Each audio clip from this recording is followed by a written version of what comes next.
भगवान श्री कृष्ण कहते हैं, चार वेदों का अर्थ नहीं भी जानो तो कोई बात नहीं, लेकिन समझदारी, जवाबदारी, वफादारी और ईमानदारी, इन चार शब्दों का मर्म जान लो तो भी जीवन सार्थक हो जाएगा।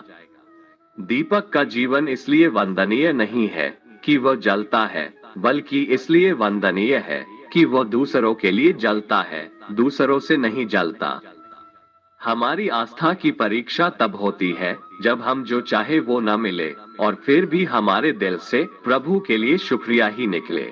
अगर सही मायने में आप अपना जीवन बदलना चाहते हो तो सबसे पहले आपको अपना मन बदलने के लिए तैयार रहना पड़ेगा, क्योंकि जैसा आपका मन रहेगा वैसे ही आपके विचार होंगे, और जैसे आपके विचार होंगे वैसे ही आपका जीवन होगा।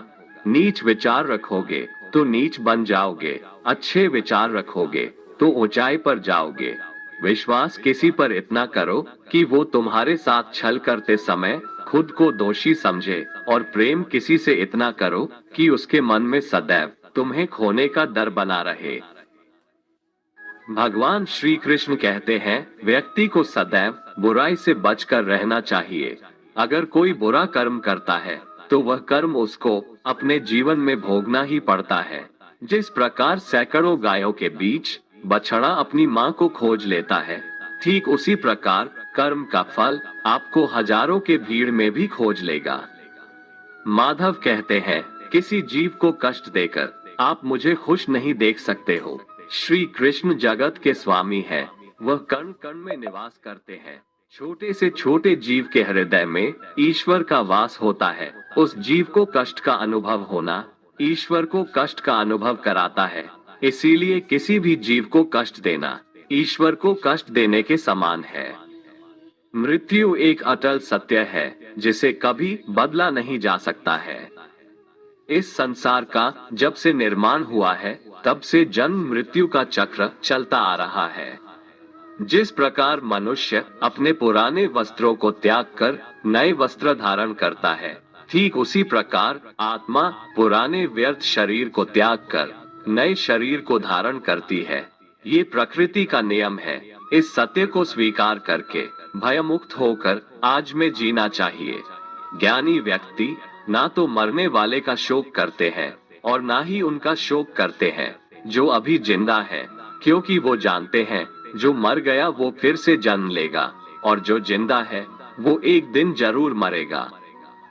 केवल ज्ञान ही एक ऐसा अक्षय तत्व है जो कहीं भी किसी भी अवस्था में और किसी भी काल में मनुष्य का साथ नहीं छोड़ता।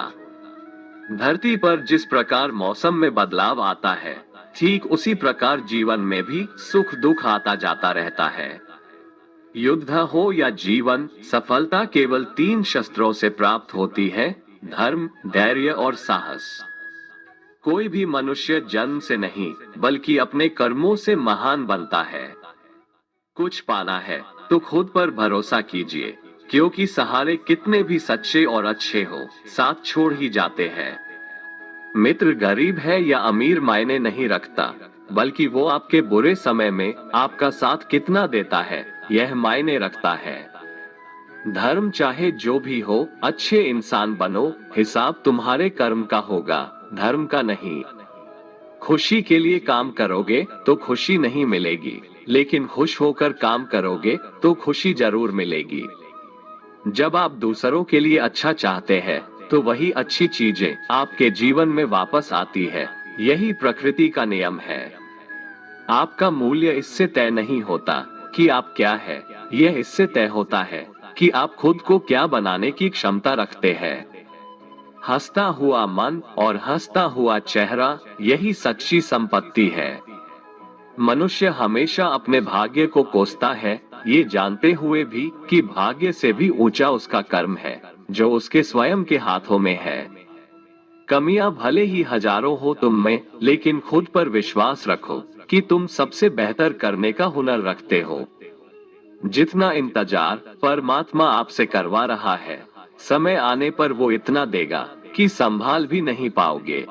भगवान श्री कृष्ण कहते हैं, जिस प्रकार प्रकाश की ज्योति अंधेरे में चमकती है, ठीक उसी प्रकार सत्य भी चमकता है। इसलिए मनुष्य को हमेशा सत्य की राह पर चलना चाहिए। क्रोध मनुष्य को नरक की ओर ले जाने वाला द्वार है। क्रोध करने से व्यक्ति का मन अशांत हो जाता है। वो आवेश में आकर कई बार अपना ही नुकसान कर बैठता है।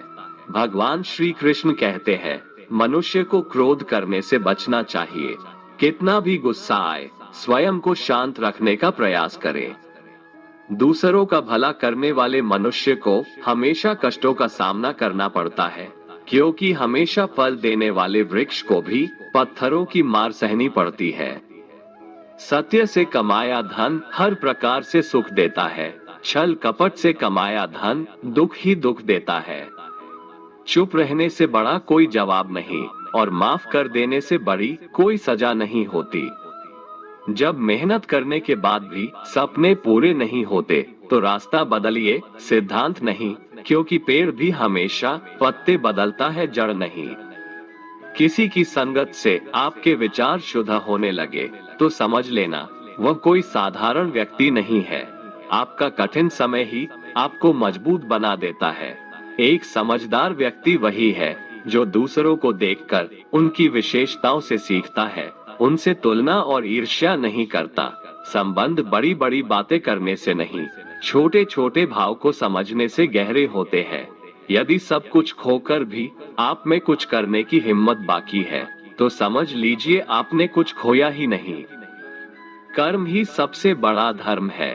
भगवान श्री कृष्ण गीता में अर्जुन को उपदेश देते हुए कहते हैं, व्यक्ति कर्म करने के लिए ही पैदा हुआ है और बिना कर्म किए कोई रह नहीं सकता।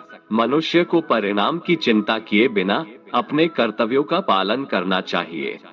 कृष्ण अपने भक्तों को कर्म का मार्ग दिखाते हुए कहते हैं, अपने कर्म समाज के प्रति और मानव कल्याण के प्रति केंद्रित करते हुए करो, बाकी फल की चिंता मत करो। उन सभी कर्मों को मुझे समर्पित करो। इस मार्ग को अपनाकर तुम मुझे प्राप्त कर सकते हो, मेरे प्रेम का भागीदार बन सकते हो। इस संसार में आज जो तुम्हारे पास है, कल वो किसी और का था, परसों वो किसी और का होगा। तुम यहाँ खाली हाथ आए थे और खाली हाथ जाओगे। कोई आपका साथ ना दे तो निराश मत होना, क्योंकि परमात्मा से बड़ा हमसफर कोई नहीं होता। खुशी आजादी पर निर्भर होती है, और आजादी इस बात पर निर्भर होती है कि आप कितने साहसी हैं। विश्वास के बगैर इस दुनिया में कोई भी रिश्ता ज्यादा देर तक कायम नहीं रह सकता। यदि किसी भूल के कारण कल का दिन दुख में बीता, तो उसे याद कर आज का दिन व्यर्थ ना करें। जो लक्ष्य में खो गया, समझो वही सफल हो गया।